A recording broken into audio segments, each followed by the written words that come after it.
It's time for a new episode of Sit Down with the Supt.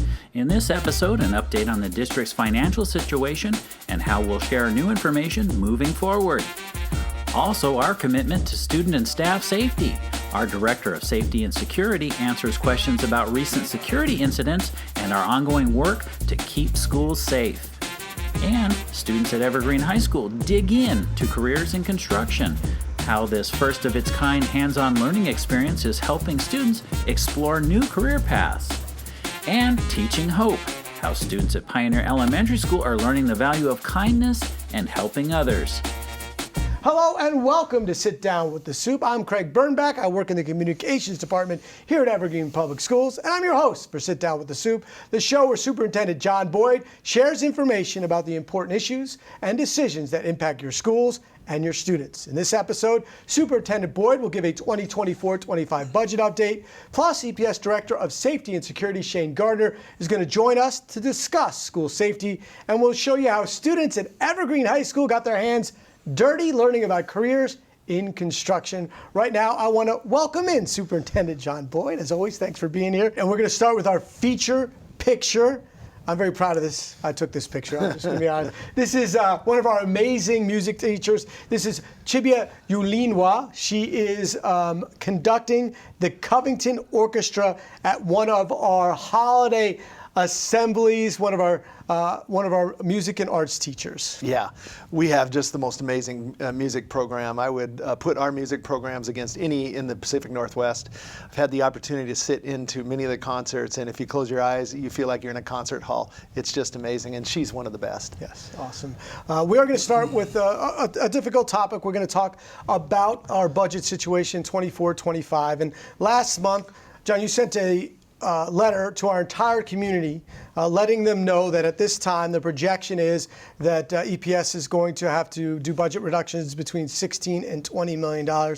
That's earlier than has happened in the last couple of years. Why did you decide to send out something a little bit earlier this year? Well, that was from feedback from our community from the two previous budget reduction that we had to do last year and the year before. So we learned from that. We want to get information out a little earlier so people aren't surprised and have time to process that before we have a chance to really sit down and engage our community about it. So it's really about making people aware so that hopefully they'll engage more with us around the budget process, and we can utilize their good thinking and in support of making some really, really tough decisions. Yeah, and some of the process of how you're reaching out this year has changed, especially with our community and even our students, correct? Right. We put together a new team. It's the Evergreen Community Advisory Team, so it's a cross-section of parents, mostly some staff, and a few community members. It's a cross-section of folks from all of our different schools. We don't have every school represented, but a good representation. And so we're using that group to help us kind of think through our budget process, and the first thing we've done with them is just to ask them, how do you want to be engaged? We're doing the same with a new student advisory team or student advisory committee that we put together at the board's urging to make sure that we're engaging students that way. We've sat down with our principals and we've announced to our staff. So we're in the process of making plans to go out and engage people. We have a very short window to be able to do that. It's just the way budgets work. But we're going to do a real condensed version of getting feedback and making sure that people have opportunities to weigh in and share what's on their hearts and minds related to budget. When can people expect to learn about that after our winter break? Yeah, shortly right at the beginning of the new year, we'll put out some dates and some times and some opportunities. We plan to also figure out a way to get in front of our staffs as well at the schools. You know, we've got 38, so we've got to be a little creative about that and do that in a way that makes sense. But we want to get in front of our staff. We want to have opportunities for our families. We want to work with students and everybody to get information that to help me and my team make the best recommendations for some very difficult decisions that we're going to have to make. And Evergreen Public Schools is not the only one having to make these decisions, right? These budget issues, the ESSER cliff, and I guess the first question is, can you reiterate to people why we're in this situation, the biggest factors? Yeah, lots of factors. I think the biggest factor that we have is declining enrollment, and most of the urban centers in the Pacific Northwest and across the nation have declining enrollment situations. So we're funded by per pupil, and so when we have declining enrollment, that leaves less money. The federal government gave us a bunch of money called ESSER money during COVID, and so that's now gone. So there's what's called the ESSER cliff. Inflation, I mean, everybody's feeling it at the pump, you're feeling it in the grocery store, at the restaurant, and so we're experiencing those inflationary pressures around insurance and around gas and all the things that we do to run our schools. And the current model, the state model, there are some discrepancies in how much money we receive and how much money we have to pay out for things, and also some of the state mandates, right, that are not funded. Yeah, we're going to be pressing hard on the legislature to do their job and to get us the resources that we need and fully fund schools in the way that our Constitution says they need to. So we have a legislative priority document that we'll be working with our school board and sharing so that we can make our needs known to our state legislature. And you mentioned you won't be out there alone doing this with state legislators, right? And this is impacting so many school districts in our region and in our country, but especially our state. Yeah, it's everywhere across the state. There, especially the big urban districts, are struggling with finances for all of the same reasons that I mentioned. So we're not alone in this problem, and so hopefully that helps to make a statement to the state legislature that they need to help and support us with the resources we need to make school function well for kids. And finally, I want to talk about some school districts in the state and around the country. One of the ways they're dealing with budget cuts is closing schools. I know the board had some discussions about that and made at least an initial decision. Yeah, it's come up in our community and people are asking the question. So we put together a work session with the board, and we had a very robust conversation about the pros and the cons of closing schools next year, the following year, or not at all.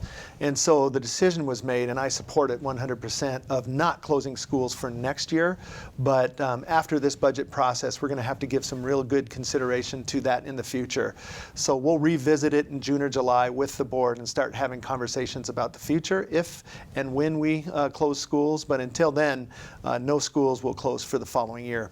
All right, thanks, John. I want to transition out of budget, though, and talk, because we have so many great things going in our schools, great programs, and a lot building on the strategic plan. And one of the programs that we have in our district is our CTE programs that have so many. One thing I've learned is so many classes are connected to those CTE programs.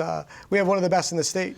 We have more students participating in career and technical education classes than any other district, including the bigs, Seattle, Tacoma, Spokane. And so that's something to be proud of, because those classes are taught by teachers that come out of industry to provide real-world type learning for students that can help them with skills for the rest of their life, and also in a career or a next step towards some kind of certification. So it's really something to be proud of. Yeah, and of course it's all one of the major goals of the strategic plan is post-diploma readiness, and that's certainly doing that. And speaking of that, there's some really creative and interesting and new events in CTE. On November 30th, for instance, what an experience for our students at Evergreen High School as they hosted the first ever Dig Day, which, thanks to some great planning by our staff and the generosity of two of our community partners, was a great success. It was truly a hands-on learning experience. Over 100 Evergreen High School CTE students, they were able to actually operate heavy construction equipment at multiple stations inside and outside the recently opened Skilled Trade Center. Under the expert guidance of professionals from Tappanee Constructions, the students took turns on this equipment: trenchers, dozers, scissor lifts. They were donated, the C&E Rentals donated the equipment for it. The students didn't just get a chance to use the equipment, they got to ask the experts questions about their jobs and what a career in construction might be like. Well, we got kids working on heavy equipment. That was the ultimate goal. We want to expose what career fields are possible for them. A lot of these young people, they don't understand what's an option and how they can get to it. So we were thinking, well, let's bring it to them. So we got the real world infused into our classroom, and it's pretty epic. So I was so interested in construction, so I was like, wow, if I have a chance to go for like driving like machines, it's so interesting. I like it. I mean, I took the geometry and construction class because I like doing hands-on learning and it helps me learn a lot better. And I signed up for today just to get a learning experience and just hopefully to talk to some cool people and get to know more about the industry. The hope is that this will become a yearly event at Evergreen High School. Now at this time, Superintendent Boyd and I are joined by Evergreen Public Schools Director of Safety and Security, Shane Gardner. Shane, thank you for being here. Yeah, Shane, I want to invite you into this conversation. I know that there are a lot of people in our community concerned about safety and security, and especially in light of a couple of incidents that have recently happened in our schools. And we wanted to just kind of check in with you as the expert and the person who runs our safety and security department.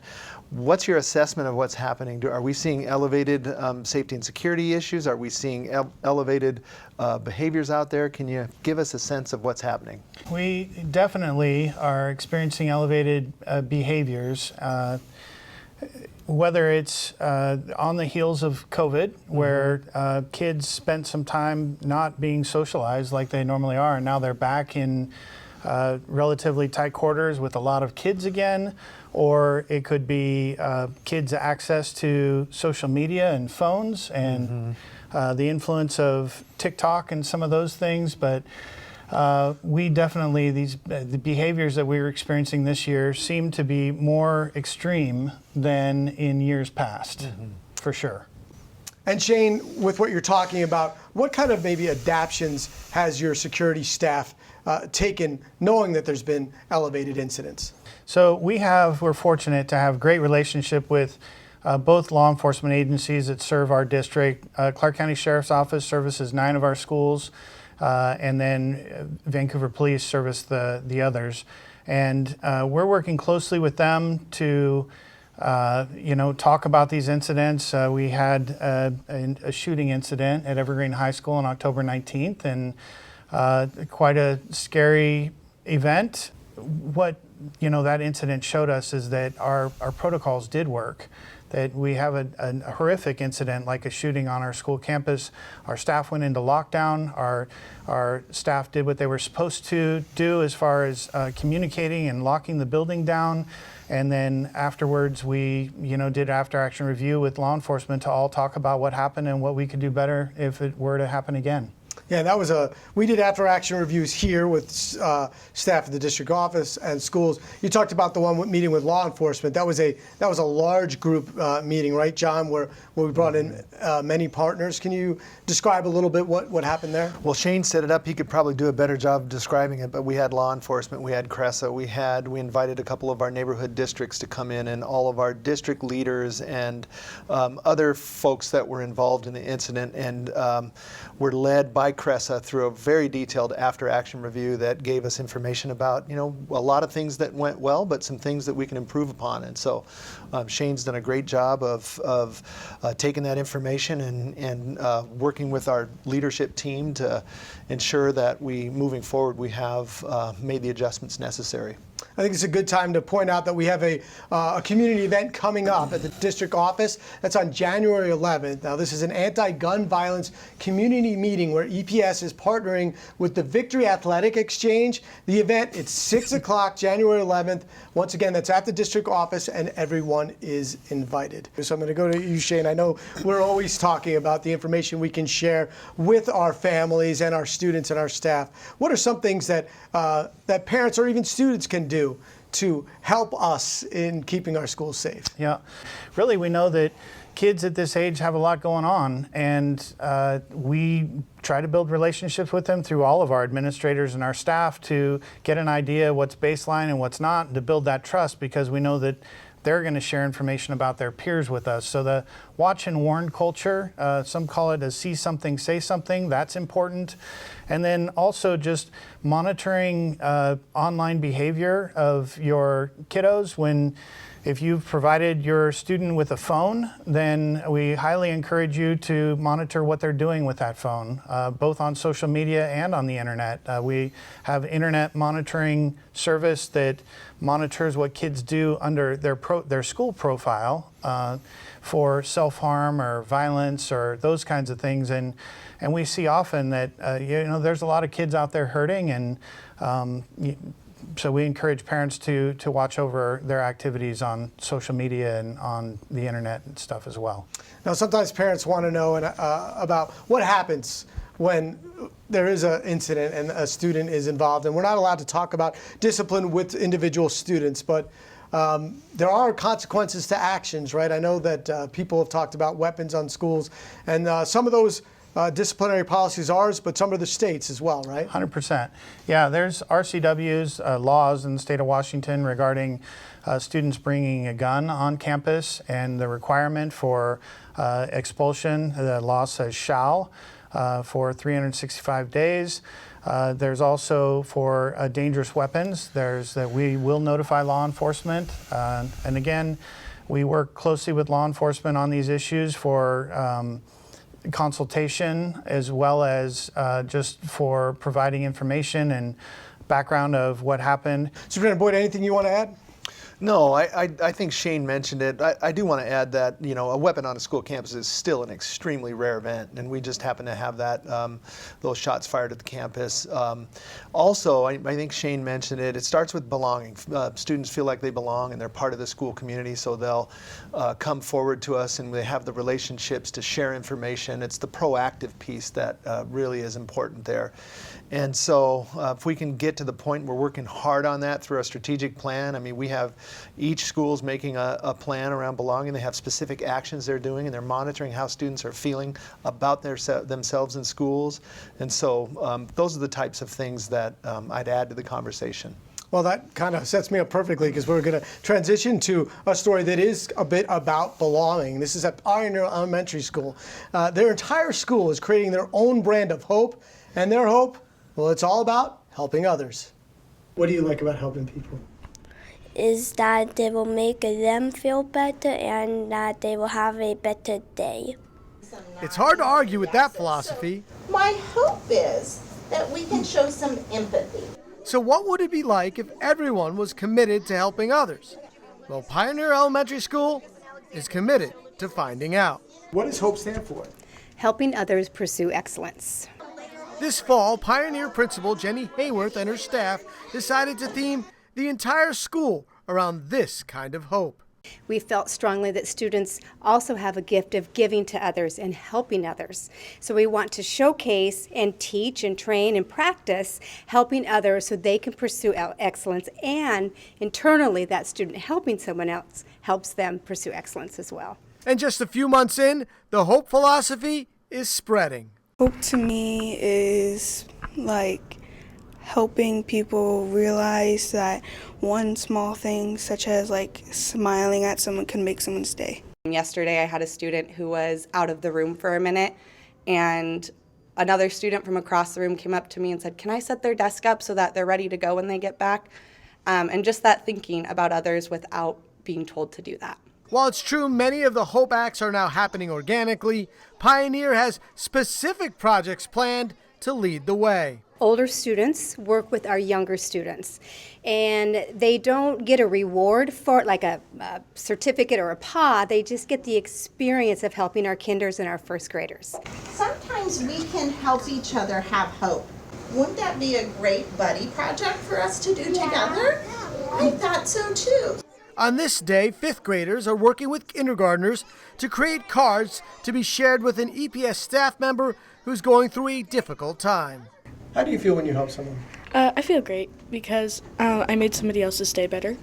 Another group partnership had different grades working together to plant tulips, which will brighten up everyone's day. I love it. It's the moment of just getting to sit back and your heart just fills with how much love they give to everybody else. It's the dream. That's what you want to see after you've taught them. You want to see them take that on and be the ones to take it into the world. And what the kids are taking into the world will certainly help all of us. Every time someone like helps me, I feel encouraged to help other people and help them be happier. And John, I really, really enjoyed going to Pioneer to be able to get this story and see what they're doing there. Yeah, Principal Hayworth just does an outstanding job there. You just feel hopeful when you walk into the building, and I see that repeated throughout our whole system. And as we're really leaning into belonging hope with our strategic plan, our principals are really thinking about it and actually putting plans in place. So it's really exciting to see, and gives me hope. And of course, holiday season, a hopeful season. We're about to go into winter break. You have a message for our community? Yeah, you know, I know we've talked about some heavy things, budget and safety here, and we felt it was important to be straightforward with our community about those things. And there is a lot of reason to be hopeful. We have a great staff and a great community here. Our students are phenomenal. Every time I'm in a building, I'm so inspired by the phenomenal things that are happening. So just want our students, our staff, and our families, and our leaders to have a great break, get some rest, and come back ready to continue to support our students. Thank you, John, and thanks as always for being here. And we want you to stay connected with us on social media. Here's where you can find us. On Facebook, you'll find us at facebook.com/evergreenps. On Instagram, it's evergreen_public_schools. On Twitter, follow us at twitter.com/evergreenps. Our YouTube channel is youtube.com/evergreen school district. Be sure to hit that subscribe button. And on LinkedIn, you'll find us at linkedin.com/school/evergreenps.